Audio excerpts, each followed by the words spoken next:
الشیطان الرجیم بسم اللہ الرحمن الرحیم نحمدہ و نصلی علی رسولہ الکریم وعلی آلہ الطیبین الطاہرین المعصومین المظلومین اما بعد فقد قال اللہ تبارک و تعالی فی کتابہ المجید بسم اللہ الرحمن الرحیم وعہدنا الی ابراہیم و اسماعیل ان طہرا بیتی للطائفین والعاکفین والرکع السجود صدق اللہ العلی العظیم۔ ماہ صیام کا درس نمبر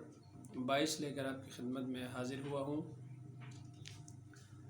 گزشتہ درس میں باب الاعتکاف کے ارکان کے حوالے سے ہم نے بات کی، ساتھ ساتھ جو اعتکاف مقبولہ یعنی اللہ تعالیٰ کے حضور میں کون سا اعتکاف مقبول ہے، کون سا اعتکاف اللہ تعالیٰ منظور فرماتا ہے، قبول فرماتا ہے، اس کے بارے میں بات کی۔ یہ وہ اعتکاف ہے جس کے اندر تمام شرائط موجود ہوں، تمام ارکان موجود ہوں، اور ساتھ ساتھ ریا و سمعت سے، تشہیر سے یہ محفوظ ہو، پاک ہو۔ اس طرح کا اگر اعتکاف ہو تو پھر وہ اللہ کے حضور میں مقبول ہے، یہ اللہ کو پسندیدہ اعتکاف ہے۔ اور جو بھی بندہ اعتکاف کرے شرائط ارکان پورا کرنے کے ساتھ ساتھ ریا و سمعت سے اور تشہیر سے بھی اس پاک عمل کو بچا کے رکھے تو کہیں جا کے یہ اعتکاف مقبولہ کہلاتا ہے۔ مزید فرماتے ہیں وَمَعَ تِلْكَ الشَّرَائِطِ وَالْأَرْكَانِ يَنبَغِي أَن يَكُونَ كَالْمُحْرِمِ لِلْحَجِّ فِي تَرْكِ مَا لَا يَلِيقُ بِحَالِهِ۔ ان ارکان اور شرائط کو پورا کرنے کے ساتھ ساتھ معتکف کے لیے ایک اور ضروری چیز یہ ہے کہ وہ محرم حج کی طرح یعنی جو حج کے لیے جو احرام باندھتا ہے اس کے لیے جو چیزیں حرام ہیں وہ بھی اس کے اوپر حرام ہو جاتی ہیں۔ مثلا فی ترک ما لا یلیق بحالہ، جو اس کے حال کے مطابق نہیں ہے، حال کے منافی ہے، یعنی اعتکاف میں بیٹھنے کے بعد، نیت باندھنے کے بعد کچھ امور جائز ہوتے ہوئے بھی اس معتکف کے لیے اس کے شایع نشان نہیں ہوتے وہ امور، ان سے بھی بچ کے رہے۔ مثلا ان کا حلق راسی یعنی سر جو ہے مونڈنا، گنجا کر دینا، وقلم الظفر ناخن تراشنا وغیرہ ما، اس کے علاوہ باقی چیزیں، یعنی ان چیزوں سے بھی یعنی بچ کے رہے، یہ اعتکاف میں کرنے والے کام نہیں ہے۔ لأن المعتکف محرم للوصول إلى الكعبة الحقیقیہ۔ اچھا، یہ اعتکاف اور حج کی مماثلت یہاں پہ کیوں ہے؟ وہ اس لیے حج پہ جانے والا بندہ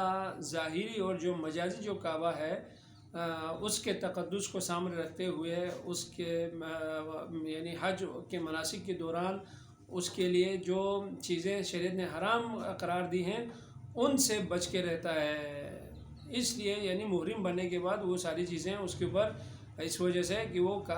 جو مجازی جو کعبہ ہے وہاں پہ اعتکاف یعنی طواف کرتا ہے، مناسک حج بجا لاتا ہے، اس وجہ سے وہاں پہ یہ چیزیں حرام ہیں۔ یہاں پہ کیوں؟ یہاں پہ اس لیے کہ اس طرح جو معتکف ہے، جو اعتکاف میں بیٹھنے والا بندہ ہے، یہ کعبہ حقیقیہ کی طرف پہنچنے والا ہے۔ حقیقی کعبے میں اعتکاف کے لیے بیٹھا ہے، حقیقی کعبے نے جو اللہ تعالیٰ کی ذات مقدس ہے، اصل جو کعبہ تو اللہ کی رضامندی ہے، اس تک پہنچنے کے لیے جو راستہ اختیار کیا جا رہا ہے وہ اعتکاف کا راستہ ہے۔ لہٰذا اس کو بھی، معتکف کو بھی، جو محرم حج ہے، حج کا جو احرام باندھنے والا بندہ ہے، اس کی طرح اس کی حالت سے، نامناسب چیزوں سے اپنے آپ کو بچا کے رکھے۔ ففی الاعتکاف لو خرج وکسر اعتکافہ وجب القضاء فی المنظور به واستحب لغیرہ۔ پس جو بندہ اعتکاف کرے پھر درمیان میں نکل آئے اور اس کو توڑ دے تو اس وقت اگر اعتکاف منظور بھی ہو، یعنی واجب اعتکاف ہو، نذر کا اعتکاف ہو، تو اس کی قضا بجا لانا واجب ہے۔ واستحب فی غیرہ، اور اگر اعتکاف مستحب ہو، سنت اعتکاف ہو، تو اس صورت میں اس کی قضا بجا لانا سنت ہے، واجب نہیں ہے۔ فمن اراد ان يعتكف وجب عليه ان يتعلم شرائطه واركانه وسننه وآدابه من عالم رباني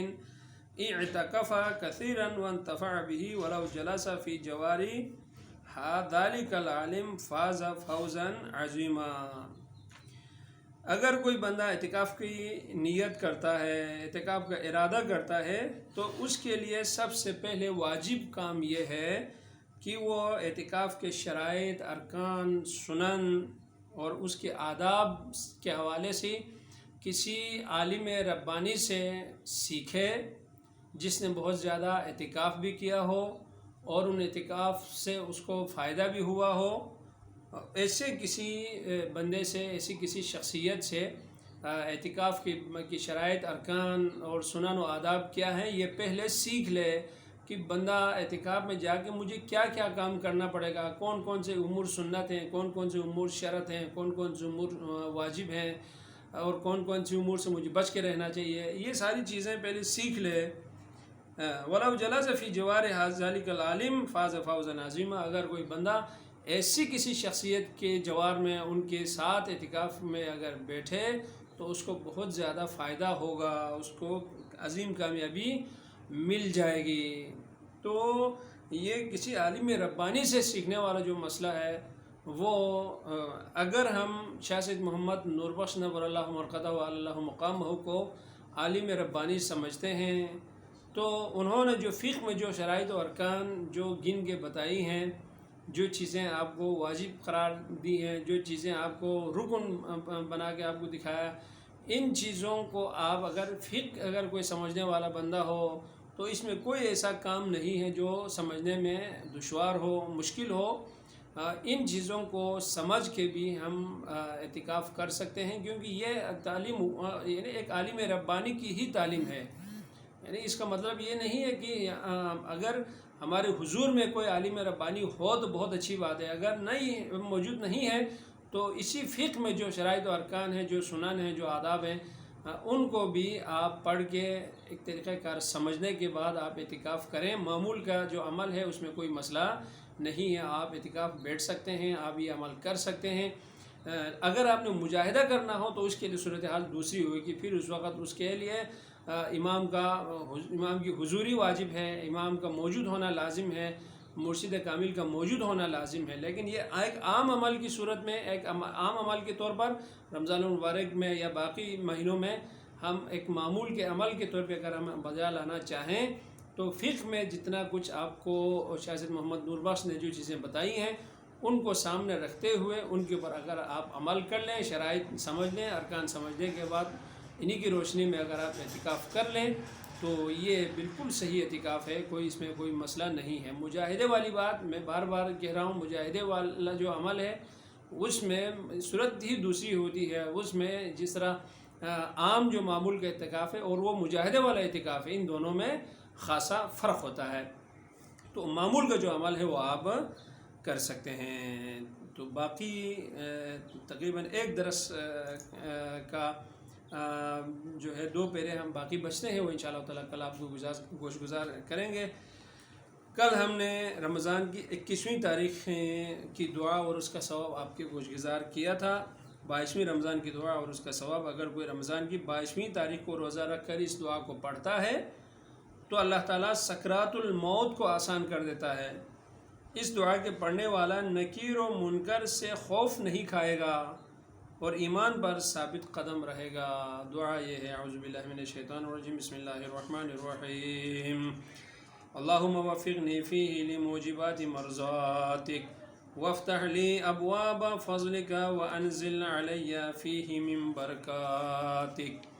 واسکنی فیہ ببحبوحات جنانک یا مجیب دعوات المضطرین یا رحم رحمتک یا ارحم الراحمین۔ اور سرور کائنات صلوات اللہم صلی علی محمد و آل محمد۔ پروردگار اس ماہ مبارک میں مجھے تیری رضامندی کے موجب بننے والے امور کی توفیق عطا فرما